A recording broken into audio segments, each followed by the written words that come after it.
এই যে নৌকাতে মাছ আসলো, ওই যে দেখো মাছ। এই রাতে মারছেন এগুলা? আচ্ছা আচ্ছা। এই যে দেখুন কি সুন্দর সুন্দর মাছ, মাশাআল্লাহ, আল্লাহ কি সুন্দর। 1890, 1900 টাকা, 1920 টাকা, 1920, 20 টাকা, 1920 পেছো,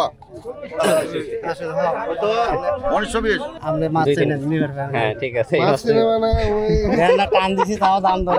আমরা এখানে তো নিজের বাস দেওয়ার সুযোগ নেই, একজন বলে রাখছিলাম যে মাছটা নিব। এই মাছটা যখন নৌকাতে আসছে, দেখার পরে আমার পছন্দ হয়েছিল, আসার সময় আমার পছন্দ হয়েছিল, পরে একজনকে নিয়ে জিজ্ঞেস করছিলাম, 1920 টাকায় বিক্রি হয়ে গেল, নিয়ে হলো আর কি। এটা কতটুকু হবে? 3 কেজির মতো হবে হয়তো। সবগুলাই দেখুন জেতা মাছ, তার মানে এখনো সব নড়তেছে, সবগুলো মাছ। এই যে সেটা মাছ, সবগুলো মাছ নড়তেছে।